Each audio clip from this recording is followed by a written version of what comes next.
This often.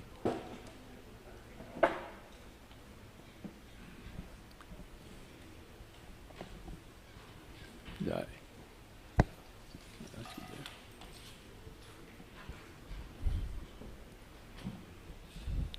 Jai.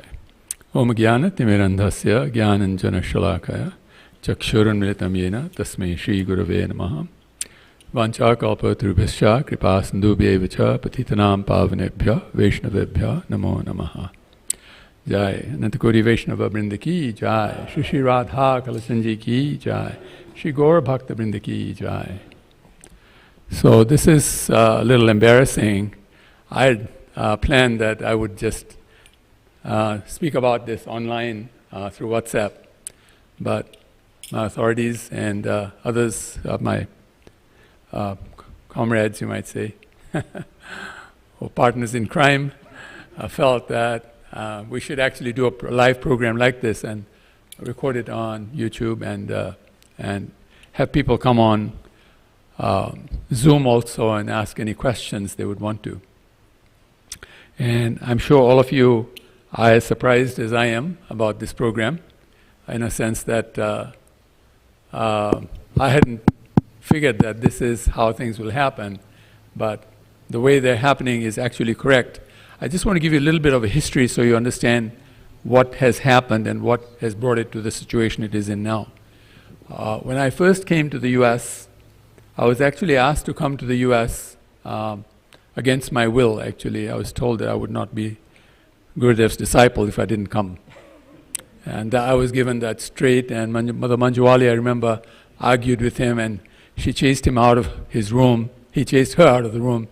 And before doing that, he actually said to her, "What, I can give him sannyas, then what will happen to you?" You know? And she was like, "Yeah, give him sannyas. I'd rather you give him sannyas." You know? It was quite a heated exchange we had. Anyway, he chased her out of the room, and that night he told me, this was in Mayapur, and we had his room in Mayapur, and he told me, "You have tonight to convince her, and if you don't convince her, don't come back. If I don't see you tomorrow morning, I know you're a free man, you can do whatever you like." And all night I was trying to convince her. At 5 o'clock in the morning, I think she got a little tired, and she agreed to come to the US. Then it became a question of where in the US. I preferred Los Angeles, because I'd been coming to Los Angeles and I sort of liked Los Angeles. I didn't know much about Dallas at all, actually, at that time. Anyway, so he said, "No, you got Dallas or Houston." I came to Dallas first, then I went to Houston, and I felt Dallas is better. I'd rather be in Dallas. Not because of any other reason. Houston was a very good temple, but it's just they were pretty much all Gujaratis at that time. And any of you know Houston at that time, this is 1993. There was a very strong contingent of Gujaratis, and being a Gujarati, I didn't want to be competing with others, I wanted to be a little bit of a person that was a little unique, so people give some respect for a person, right? If you're like everybody else, if you're just a Smith among Smiths, I mean, who cares, right? So that's how I ended up in Dallas. And then he wanted me to be temple president. I took a vow in my life, I will never be temple president in my life, because I didn't want to be a lightning rod, And I had heard very young in my life that if you offend a devotee, you can't go back to Godhead. And tell me a temple president who doesn't offend devotees. It's not possible, right? You're going to offend somebody. So anyway, again, he gave me the same choice. Well, you be temple president or you be my disciple. And that happened at Mother Guru Bhakti's house. I didn't even want to visit him in Dallas, so he asked me to come to Houston. That's where he told me that. Anyway, so when he came back to Dallas, we made a deal that I wanted to be temple president for 5 years. He wanted 10 years. Yeah, I wouldn't agree, so he gave me a carrot. He said, "Well, in 10 years, 2009, I'm planning on going to Mayapur, and either Mayapur or Kolkata will set up a university, and you can be my secretary for life after that." So that was a huge carrot for me. Who doesn't want to be with their spiritual master all the time, right? So that was a huge carrot. So the stick was temple presidency, and the carrot was that I would get to be his secretary after 10 years. Anyway, as fate would have it, and as Radha Kalachandji determined, Gurudev left 2 years after I became temple president. So I still had the stick but no carrot. So I was like Bugs Bunny without the carrot, No power to Bugs Bunny without the carrot, right? Anyway, so that's what happened. In 2009, I actually told everybody, I'm resigning. At the time, I told Giriraj Maharaj as well. He said, I'll find somebody. He actually spoke to Kalakanta Prabhu and some others. Kalakanta Prabhu didn't want to be temple president in Dallas. He had an idea at that time. He wanted to spend half the year in Canada and half the year in the US. So he had a very strong plan of his own. Dallas was not on that plan. So, then some others were asked, but nobody agreed. And so he said, well, just hang on, we'll find somebody. And time kept going. I kept asking him. So finally, it was actually Mother Padma who said, well, why don't you just hang on till 2020? By then we'll find somebody. Then 2020 came, and you know what happened then, right? A pandemic happened. And so that got extended. And the reason I was really pushing was because the day I got initiated, my spiritual master asked me, he actually gave me an instruction. He wanted me to set up a full-blown university. It's not easy to set up. But that time I was in business, doing quite well, and he felt like I had the capacity. Anyway, he had been told by Srila Prabhupada that that's very important, that we have a proper education system from cradle to grave. And if you don't have a proper university of your own, nobody really gives you much respect. So please do that. Anyway, long story short, I was thinking that way back in 1983 I got an instruction. So I was thinking, well, 1993 I'll get started. Didn't happen. 2003 didn't happen. 2013 didn't happen. This year I thought, this is it. If I don't resign, if I don't give up my temple presidency, I will die being temple president of Dallas. Because nobody will step up. They'll say, oh, he's doing a pretty good job, or even if he's not doing a great job, he's doing half a decent job. Why do we need to change him out, right? And who would want to step up and say, well, I think I'm better than Nityananda? You know what I mean? Even if they are 10 times better, 100 times better, nobody will step up like that. So I thought the best thing to do is to say, I'm resigning. And then what happened, coincidentally, Kalakanta Prabhu visited Dallas at the time. It was his Vyas Puja and Sadhu Sangha was going to happen. We had a meeting between the Maharajas and him and I. And at that time they asked me, what do you think about succession plan? Because really, you should have a succession plan. Succession plan is not that the temple president dies and then you have another temple president. That's not succession. So I told them that, look, I had been planning to resign, and I reminded Giriraj Maharaj also about that, and I'm ready. But so at the time, Kalakanta Prabhu felt that unless you shock the community is not going to take it serious. You're going to have to shock them. You're going to have to tell them, sorry, I'm resigned. That's it. Now please find somebody. And said, that's what it's going to take to really get everybody thinking, oh yeah, we should have another temple president now. And whatever else that comes out of it. Because when you do things like that, when you do something all of a sudden like that, a lot of people start thinking, right? What's going to happen? Who's going to be doing what? This, that, why did it happen? Maybe it was this reason, maybe it was that reason. But at least we're thinking now. Everything starts with thinking, right? If you don't think about it, it's never going to happen. So, and it actually happened. When I sort of decided it was going to happen, first thing was the temple council was really mad at me. How can you just do that? That's irresponsible. You can't just do that. You have to give us time. We need, somebody. We're going to fix somebody. And they were right. It does take time, I understand that. But I also understood that the members of our temple council and all of you here as devotees, many of you have done leadership, are in leadership roles, are very, very capable of taking care of the temple. And I'm 70 years age now. I'm just about ready there now. In a few months I'll be there. When am I going to start doing my service that my spiritual master asked me to do? He had told me 2009. This is 2023, So I felt like, anybody can die at any time, and especially, in America they say the age for male is what, 72? I think 72. For males it's 72, and I think for Matajis it's 78 or something like that. And, they're more pious than the men are, so they get more time. Well, I don't know if it's the other way around. It could be the other way around, depending on what do you think of your life. But anyway, so I'm thinking I'm going to have many years to go, and you've got to set up a university. It's not easy. I've done a whole research about it, worked it out, everything. Really talked to real experts. Today, if you had to set it up, it would be a minimum of $500 million to set up a university. And for me, it's not going to happen in a few years. It's going to take 10 years. If you look at 10 years, the projection is $1.5 billion. That's 15 times bigger than the TOVP. if you want to size it to what it is, you know what I'm saying? So it's very big exercise. It's not easy to do. For the last 6 months, I've been working on it.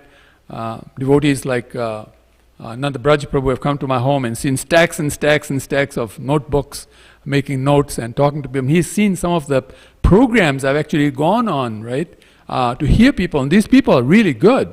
I mean, these people are so good. The last Zoom program I attended, like we have, how many people do we have on Zoom right now? It doesn't show the number there right now. 18? 18 people on Zoom, okay. The last Zoom program I attended with them, they had 2.4 million students on one Zoom call. Now you can't imagine what that number is. And the average, and again, Nanda Braj Prabhu knows this, the average each person is paying is $1,500. That's $3.6 billion. Do you know where education is going in the future? Education is changing. People are fed up of this whole education system that we have right now. We've been calling it a slaughterhouse for how long, right? For donkey's years. But now, those who are in that field of education also feel the same way. Students are walking out with debts. They don't have a proper job. And when they have a job, they drop out of the job. They feel, I'm not going to work like this. They're finding it hard to get Gen Z to stay on jobs. So the system is changing. This is a good time for us to get into education and affect it in a way that'll be the future of this world, that it'll work out on the basis of Srila Prabhupada and his teachings, the life and teachings of Srila Prabhupada. And Srila Prabhupada had actually told Tamal Krishna Goswami that the university should teach everything so that they don't feel like, we are one-trick ponies, that we only know about one thing, we don't know anything about anything else. You should teach everything, but have a central school that's called the School of Srila Prabhupada, where his life and teachings permeate all the things that we teach at that university, but you teach everything and to everybody, not just. So you can see it's a big task, and I will need all the blessings and help I can. We've got to form teams, and until those teams form, nothing's going to happen, first of all, because, you've got to get things together. And the good news is yesterday I found an attorney in India, a very, very powerful attorney in India, who's agreed to become our attorney now, international attorney. She already does work internationally as an attorney and very well known around the world as a lead attorney. And she's agreed now to do this for us, to be the attorney for our university, so that things are done properly, legally, this, that, and the other. So Krishna is actually sending people, and I have others as well. I just want to tell you one story because this will tell you how important this is. And I've been already talking about this for a number of months again. Nanda Braj Prabhu knows a lot because he's been on some of those calls when I've been on calls. One of them is a professor at UNT here, and he's also a professor in Hawaii. And he's only one of two professors in America up to PhD level that teach the theory of light. The theory of light. It's not an easy subject to talk about. And he also teaches math at that level. And he became so affected by the methodology that we gave and, how you should have Krishna in your life. The first point in it is what you call added hearts, which means you should add Krishna's heart to your heart, because Krishna is already in our hearts. But understand that Krishna is in your heart and be with Krishna, because you cannot be successful in this world unless Krishna is with you. So that's the first tenet of the whole program. So you can imagine, right, how this program will really lead people to come to love God, and love of God will become the center of their lives. He became so affected. This gentleman is today chanting 32 rounds a day. We struggle to chant 16 rounds. He's chanting 32 rounds a day. He got a Bhagavatam set from me, and he reads Bhagavatam every day. He's on the 3rd canto right now. I mean, talk about what education can do, And by the way, I'm you know me, I'm a little bit of a crazy person. So, I've been telling people that this education system is based on 3 things: chanting, feasting, and dancing. And a lot of people, when they hear it for the first time, they think, what? How is that education, And yet, if you think about it, the center of our philosophy is chanting, feasting, and dancing, And it's different, right? And people are looking for something different now. It's the same thing, but this has been added on into it. So this is what's happening, and this is why. And I'm not sort of just leaving the community. I can't leave this community. Radha Kalchandji, my life and soul. All of you are my life and soul. I've been with you now, how many years? 30 years. I came here on January June 6th, 1993. That's the day I arrived here. And the day I arrived, we started the Dallas Youth Forum. Some of you might remember the Dallas Youth Forum. That very day we started that program. Amazingly, June 6th this year was the same Tithi, which means on the moon calendar, it also matched the sun calendar on the same day. I mean, that's unusual, right? So I took it as a great sign to resign, but the next day was Gurudev's Vyasa Puja. If I resigned the day before, then the Vyasa Puja might be about me, They might say, oh, Nityananda this, Nityananda that. And really, the Vyasa Puja is about Gurudev, right? I didn't want anybody to talk about me. Let's talk about Gurudev, So that's what we did on June the 7th. And on June the 8th, my plan was to put information on WhatsApp and on Telegram. Temple Council said, no way, Jose, you're not going to do that. Thank you very much. We're going to have a program and you're going to talk about it. And I'm sorry, but you're going to have to explain. So this is why we've ended up here with this program. So any of you who feel like, why is this happening? It's happening for a very good reason. And we have amazing, amazing, amazing devotees here who can do amazing, amazing, amazing things, who are already doing amazing, amazing things. I hardly do anything, right? I just take the credit for everybody's hard work. That's basically what I do. So, in that sense, you can see there are people who are ready to take, we've got new programs starting here. So many wonderful things happening. And I see it that there'll be other centers also opening up. A lot of young devotees are thinking of doing other centers as well. But, Kalachandji will always be the mother temple. This is the temple. And, no one's going to be able to find a deity that's as old as Kalachandji, right? You've got no competition. Kalachandji is the best. And Radharani is the bestest. However you want to call it, in President George Bush speak, right? Just add your own word, make your own word, right? And explain it. Maharaj says he does it all the time. So anyway, that's what it's all about. And so, I will be here. I'm not going anywhere. Of course, I'll be focusing a lot on this program, the education program. And so you won't see me around much. But I'll come for darshan once in a while. I mean, in the day, every day, once a day. But sometime, whenever I feel like I can just pop out and do this. As it is, the 30 students I have are from 11 different countries right now. And so, we're dealing across the world, different time zones. So you can imagine sometimes I'm up very late at night or wake up very early in the morning or whatever. I've got to regulate myself so my health doesn't go bad. So those challenges are there. And, all of you are doing just wonderfully.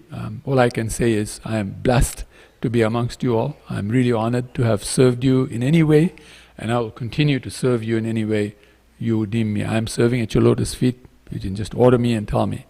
The only thing is, I may not be so available because of the time constraints, but nothing other than that. I mean, I wish I could just multiply myself and just do what you want me to do all day long. You know what I'm saying? But I have the instruction of the spiritual master. I have to follow that. Prabhupada said that is the most important thing. Vivasatmaka buddhi ekeha kurunandana. We have to follow a specific instruction by the spiritual master. And Prabhupada very much wanted it. There are many people who are now doing education in ISKCON, and we're talking to one another. We're not all competing with one another. We're sort of taking advantage of each other's methodologies and doing what we have to do based on what the spiritual master advised us. And that's how it's proceeding. Thank you very much. I'm going to ask now Maharaj to say something so that I can have some cover. Maybe ask for some questions. I will, but after you speak, Maharaj, I think. What am I supposed to say? I don't know. Well, I can say something you won't like. It's all right. Oh, no, please. No glorification. Thank you very much. Hare Krishna. Hare Krishna. I think we give a little round of applause for Nityananda and our...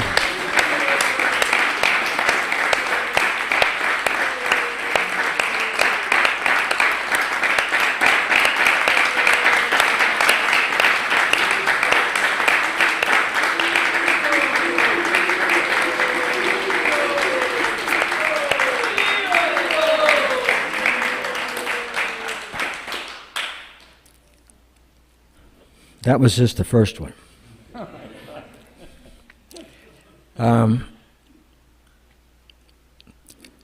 As Nityananda Prabhu mentioned, we had a meeting upstairs in Gurudev's quarters with His Holiness Giriraj Swami, His Grace Kalakanta Prabhu, myself, and Nityananda. we're discussing so many things that are necessary in our society, and this whole thing kind of like fell into Nityananda's hand, because it was just, the conversation was just going, and then it ended up on succession. And Nityananda Prabhu said, I'm in for succession because I need to do my educational program, and it's very difficult in the sense that the type of work or the type of service that Nityananda Prabhu wants to do takes a very focused, you have to be very, very focused. Ekeha Kudanandana, we all know that verse, single-mindedness. That's how Arjuna got the bird out of the tree. Remember this story? You know the story from the Mahabharata, where, of course, Duryodhana wanted to be the first one to try. He didn't even get to string a bow, because he was too arrogant. What was it? Dronacharya said, do you see me? Yes. Sit down. Finally, they asked Arjuna, you see me? No. You see the tree? No. You see your brothers? No. What do you see? Only the bird. Ekeha Kudananda, one-minded intelligence. So this is what Nityananda proposed to us that night, is that he be allowed to focus on, as he says, the instruction, practically the prime instruction that His Holiness Tamal Krishna Maharaj had given him. And something that's, when you've been given an instruction directly by your spiritual master, it can fester in the back of the mind. It can just sit there. Especially when your mind is in the front not doing it, right? It can just sit there. And it gets pushes and pushes. And then when you see that every time you turn around, there's another, I don't want to call it impediment, but another opportunity to not do that instruction, right? Or impediment for doing that instruction. All in with a sense of duty to the community, all in the sense of duty to this temple. And so just imagine, here's a person that's quite qualified in many ways. Gurudev gave him that instruction. First of all, he must have had the sense that he was able to follow that instruction. And in as much as we take the instruction of the spiritual master, we're empowered to follow that instruction. In as much as we literally reside within that instruction, the potential to fulfill that instruction manifests more and more as we dive deeply into that instruction. So basically, this is what I've been talking to Nityananda so much. I'm starting to say basically. So what it turned out is that of course he wanted to send out a WhatsApp message, and I said, Nityananda, this is your family. You just can't send out a note via social media. I'm resigning. I said we have to have a soft landing. And he agreed. The thing that was impressive was that especially the meetings that we had with Nityananda, Giriraj Maharaj, and Kalakanta were very, very, open. And his participation was, very accommodating to everything that we were trying to achieve. And in my conversations with him, of course, did you mention the council got mad at you? You said your council was upset with you. Oh, yeah. But whenever I would speak to him, he was very, very, what would you call it? Submissive. Submissive in the sense that somehow or another, His Holiness Giriraj Swami and myself, Kesha Bharati Maharaj and Giridhari Swami, were always out of the country now, but we were given the service of being the spiritual advisors for this community and Houston on behalf of Gurudev. Actually, one time when it's a long story for the whole scenario, but I finally got to London on a round-the-world ticket, and because I had called them, I said, is it okay if I go to Hong Kong and Asia, your zone, because I bought a round-the-world ticket? And the first thing he said, how much you pay? And it was very inexpensive. I got 29 stops for $2,200 in business class. 29 stops. And the lady at KLM said, I've never seen anybody do this before. And I said, well, Hare Krishna, Hare Krishna. So anyway, on my first, he said, yes, please, please, please go. He said, how much luggage do you have? Of course, he wanted me to take two big, he said, can you bring some books? And I said, sure. All I have is a carry-on and a backpack. A school backpack. So I took two 32 kgs bags of books to him from India to study in Cambridge. This is kind of getting off the topic. But he said, when you're traveling, can you please find out if there's any of my disciples there, and please try to encourage them. Because now he didn't use the word stuck, he said, now I'm engaged in my university studies, and I'm unable to travel and to give the care that I want to give to my disciples. So if he's had some type of relationship with me, and or some kind of trust that developed even before I came to be his nurse for several months. And so after his departure, and when we were requested by the Texas Zone to take on that service of being the spiritual advisors for the temple president and the temple council, we all agreed immediately. And so that's our story in one sense for, what would you say, advising Nityananda Prabhu and the temple council. A lot of times we get things that come up that are very challenging to our temple. We all know some of the challenges that we experience, and the fact that we're all working together as one team is very, very important. And one team doesn't mean it's like one tree. One tree has a trunk, but it also has many branches. And sometimes the branches try to get more sunshine than the other branch, whatever. A little bit of like challenge in those things. But that challenge is always there. But if we have the unity of thought, that we're here to serve Krishna, we're here to serve Guru, we're here to serve Prabhupada and our mission that Srila Prabhupada has given us, that somehow or another we always work things out. And my experience has been generally that Krishna blesses and Guru blesses these attempts. And as much as we yayatamam prapajante, as much as we surrender, as much as we try to move forward in our actions to please Krishna and to please the spiritual master, that these things can manifest quite nicely. So that was my experience, and it's been my experience. Been quite a week. Yeah, going back and forth. Very enlivening. I ended up having dinner over there twice, which was very good for me. And now we're going to make a little announcement. We don't know the exact date, but we're going to do a retirement celebration party here at the, what do they call that? The cultural hall? Community hall.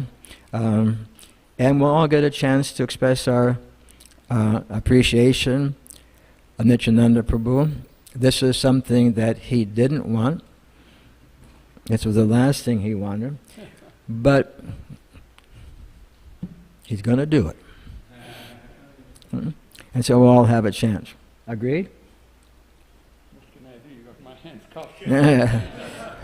My spiritual master says something, silence, no choice. That's good. And because this is a celebration. I remember as soon as, practically speaking, before we even discussed this in our meeting upstairs in Gurudev's quarters, the devotees were already talking about it. We don't know how that happened. And as soon as it came out, we thought, okay, we'll keep this under lock. And more people knew about it. It's like, tell what do they say? Want to get some information, not just tell one devotee. And the whole world will know.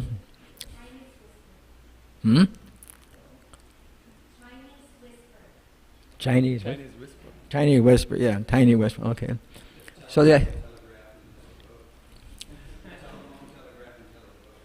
telegraph, telemarketer or something. So anyway, Nityananda just agreed that we'll have this celebration. The date will be announced. Mathuranath this morning called me up, or did I call you up? Anyway, whatever way it was.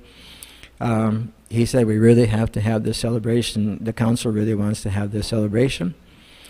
Because, when the news first hit, everybody was, what is, like Nityananda said, was he kicked out? Was he kicked in? Was he jumped out? I mean, there's so many things the mind can tell you. And I said, we have to have this meeting, or we have to have this explanation so everybody knows. This is a soft landing for Nityananda Prabhu. And it's a great opportunity for all the devotees in this community to step forward and say, what can I do to help? You don't say, the way to say it is, the way not to say it is, if you need something, what can I do? That if diminishes the potency of what can I do?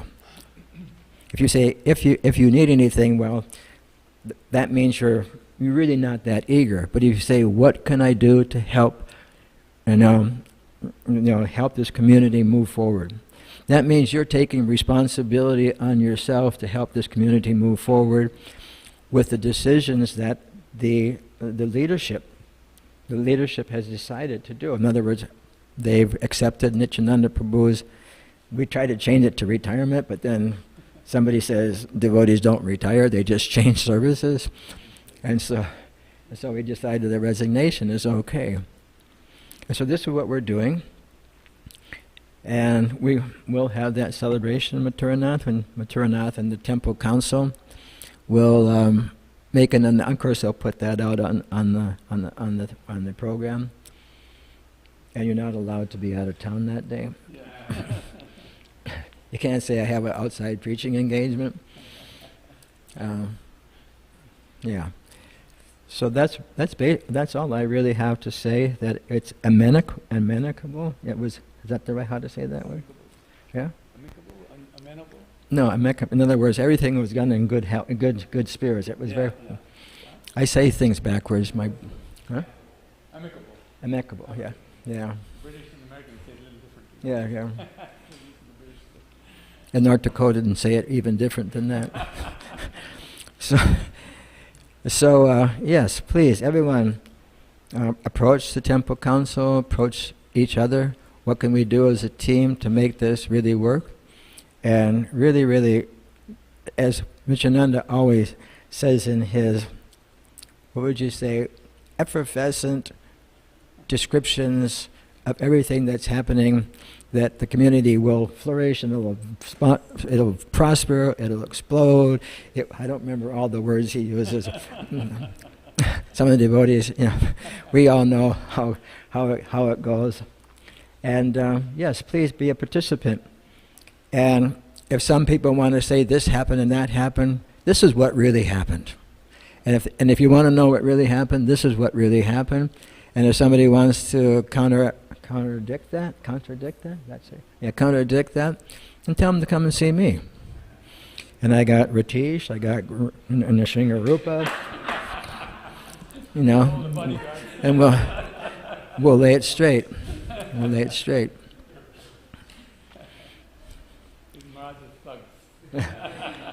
And my weapons, my assistants. So okay, yes. Nityananda Prabhu. And thank you all very much for attending, even those online. I don't know how many we have. But Nityananda will field questions if there's any questions, or I can... Yeah, please. Yeah, the glorifications will be... The glorifications can be reserved for the celebration. But you can just kind of like say, we really appreciate you, Nityananda, and then we can go on from there. Okay, so I'm going to ask on behalf of everybody here, the big question. Yes. Drum roll? Yes. Who's going to be the next temple president? I asked you the other day in the temple room. And you told me.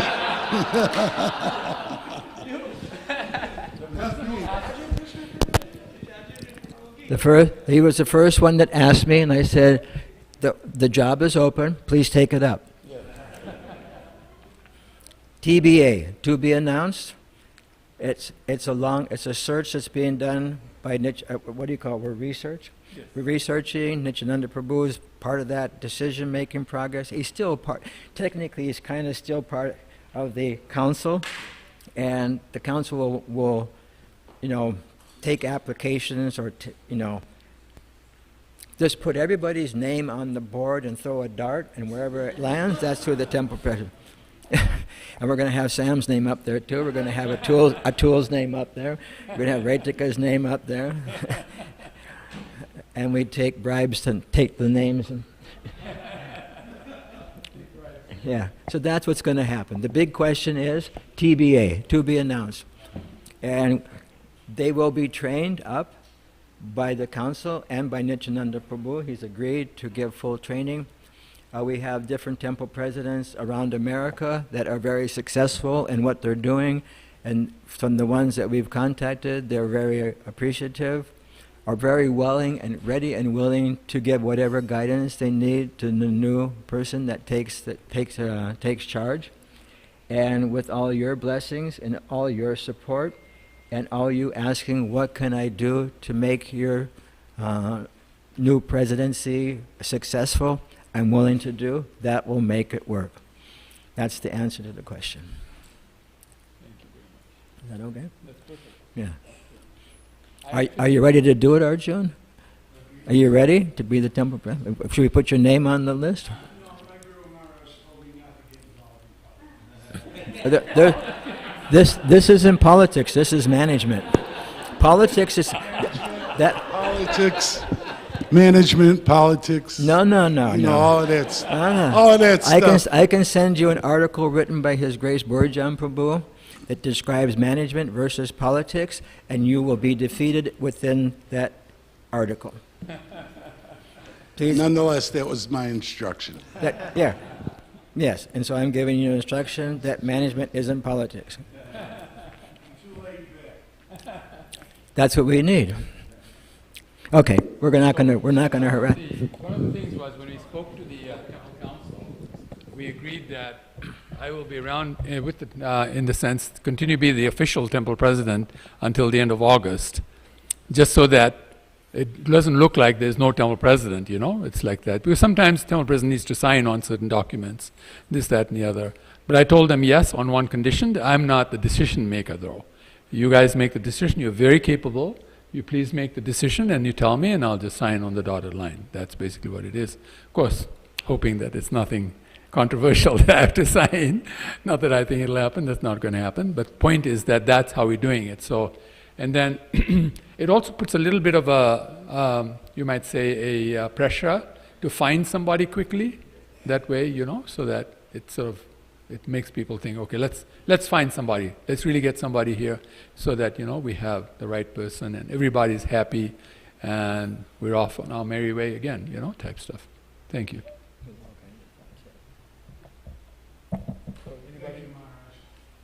Anybody else has a... Yes. Microphone for two. Hare Krishna. Hare. I know we're not meant to glorify, but I do want to express sincere gratitude for the leadership and the love you have showered on all of us and brought us together. I wrote it in a message. But my question to Maharaj and to you is there a possibility or a role that you might be open to, which, in some institutions it's called like an emeritus. And from a selfish point of view, I think... Can you turn that part of the microphone down? And don't put your hand in it because it makes it worse. I'm just waiting to... Yeah, thank you. From a selfish as in for the community point of view, I feel we've made so much advancement in our public persona, public perception. And, again, without just flattering you, you've been a major part of that. The recent TV coverage is all testimony to that. I think there is a real need, and I'm not saying there will not be a successor, there'll be plenty of people that can eventually step up. But some kind of extended transition period in which, you are still the go-to ambassador, and what title that is, I'll leave it to higher authorities to figure out. But universities, institutions, corporations often have something like a chairman emeritus, president emeritus. So just something to consider, Maharaj and Nityananda Prabhu, and thank you again. We can do that. You agree? Yeah, we can do that. Again, when we have the new temple president come in, these are things that the new temple president has to think about. And all of you are there, we're all there to advise the temple president. And so then the decision can be made, that happens. That's one thing, the public persona is one thing, but the community persona is the other part, because sometimes we have to make decisions that are very difficult, and it's wrong for us to put all the decisions on our Maharajas, and then they have to wear that decision, It's best to try and deal with it ourselves, and only go to the Maharajas for exceptional situations where, in the meantime we take advice from them anyway, but one way to do that is to also have like a Brahminical council. The older devotees form a small group that when the temple president has got a difficult issue to deal with, he or she can talk to the Brahminical council and say, we got this issue, can you guys talk to the people and the devotees and work this out? And they can work it out, that way it's neutral, everybody's happy, the Brahmins love everybody and everybody loves the Brahmins, so it sort of like works out better. So it's both sides, internal and external. I'm a little more concerned about the internal than the external, because unless the internal is fine, external is pointless, No point trying to convince anybody outside we're good if we're not good, We're having issues, that type of stuff. Thank you. Microphone? And I have to commend you on the services that you've performed here. Can you start I've again? been- Can you start again from the beginning? Nityananda Prabhu. Hari Bol, Hare Krishna. I'm piggybacking on the fact that you've done some really tremendous things here. And I've been different places and I've seen different things. And I have to say there have been some positive moves that have been made. But with the understanding that we're very much not attached to the material environment, as they usually do when there is a president that takes a different position, does the temple council, the temple board change also? Good question. We really don't need to do that because of the fact that continuity is very, very important, and also there will be people who will join the temple board for sure, because I know I won't be there on the board, and there may be others who may decide I'm also getting a little old or whatever the reason is. They may also decide that, we want to move on to some other service. So yes, there will be new members joining the board like that, and we will be very mindful that whoever joins the board is who oversees the temple council is who runs the temple.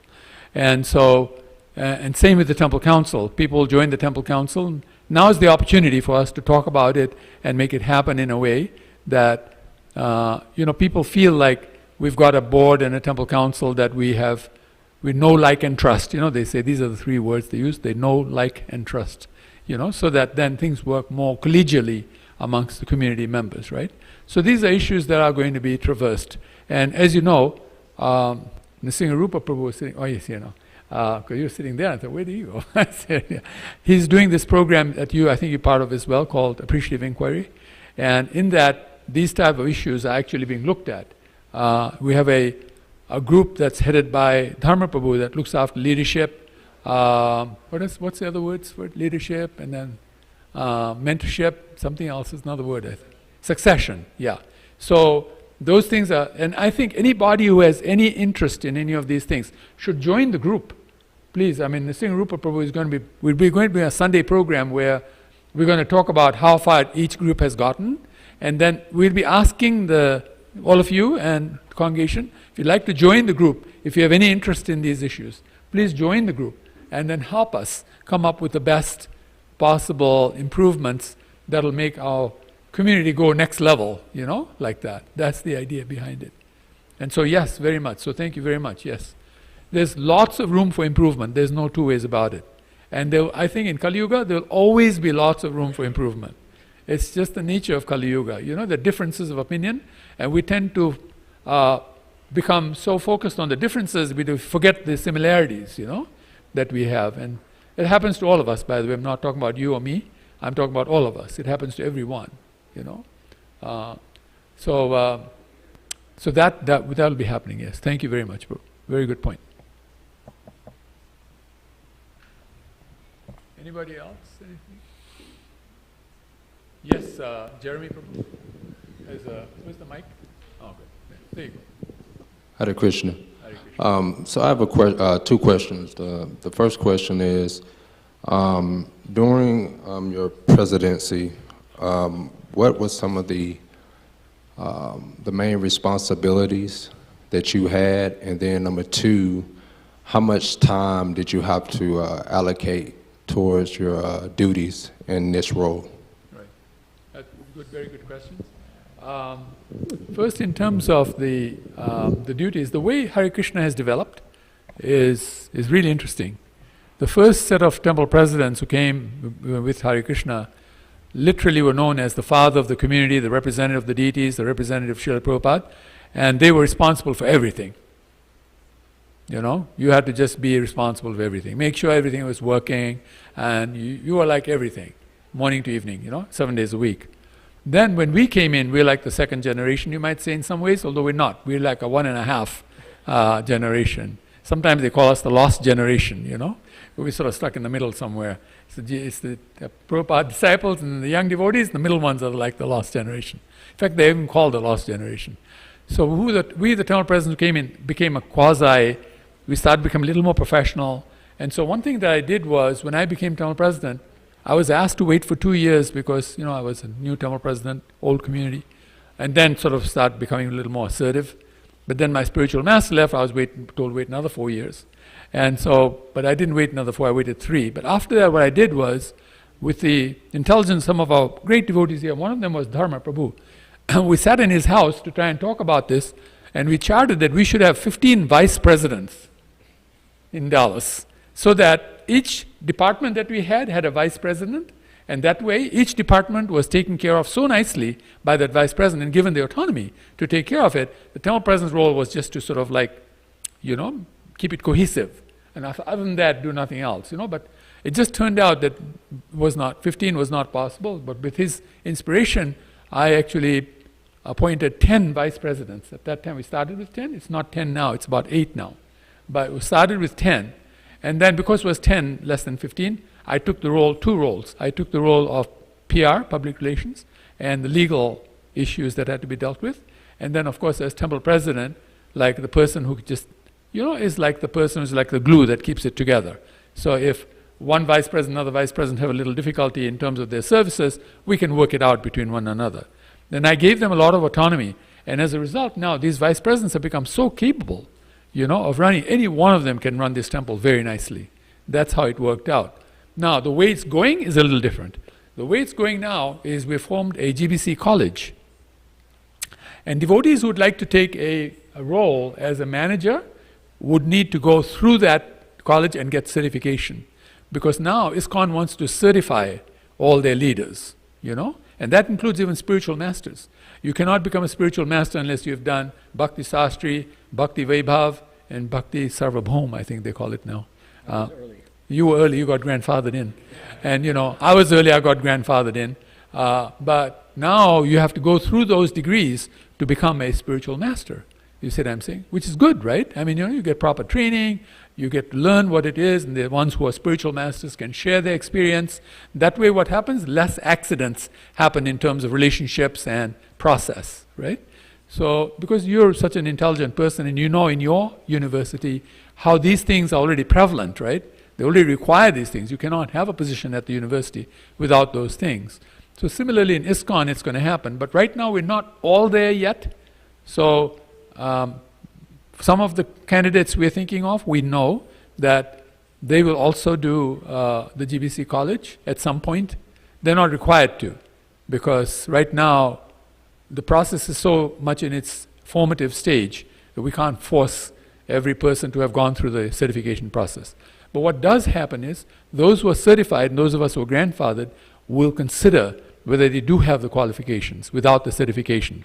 And if they have the qualification, we would then allow them to be like a temple president or what they call a zonal supervisor, or GBC or the GDO called Global Duty Officer. These are new terms that are coming up have already come up and are now in operation in ISKCON.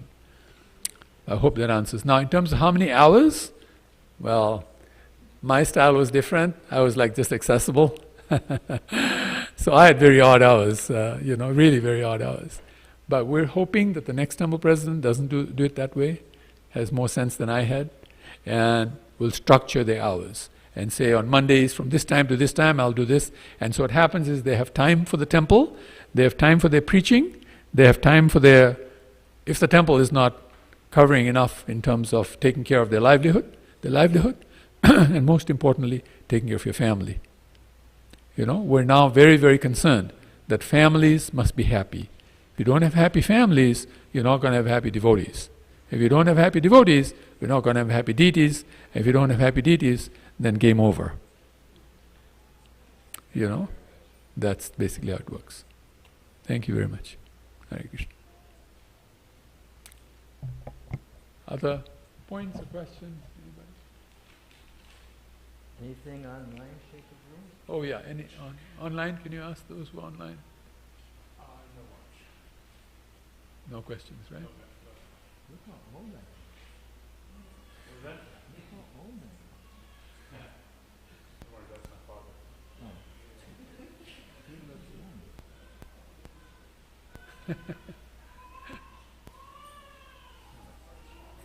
Nobody? Okay, great. Well, I think, we spent a good amount of time, just Chaitanya Chandra Prabhu just walked in. Haribol, Chaitanya Chandra Prabhu. We're just asking if anybody had any questions, and if you had any, you can ask them. But, He hasn't heard all the other questions. he hasn't heard all the other questions. But anyway, if you had, you can came, discuss. so you might have had some questions or We something. can discuss them. And we can always discuss another time as well. Did you have any question? You don't know yet? Okay, great. So basic... We're just talking about, why the resignation happened, why I resigned, and how we're doing this, how we're moving forward for the next temple president, like that. So that's what we spoke about. Thank you. And we'll talk anyway. You're a very important member of our community, and you're starting a new community up in El Paso, and hats off to you, because that's not an easy task, starting a new community like that. Okay. Sorry about that. Thank you for not being on social media. Yeah, that's have to be nowadays on social media. So anyway, we had planned to go for 1 hour or so, and we did. I think we just passed that 1 hour right now. Yes. Thank you all very, very much. Vanchakalpa, Turubhischa, Kripasindubhya Evacha, Patitanam Pavanebhyo, Vaishnavebhyo Namo. Jai.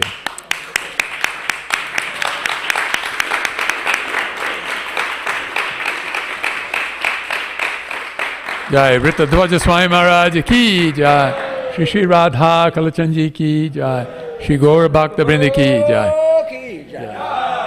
Jai Gaura Bhakta Vrinda ki Jai, Jai.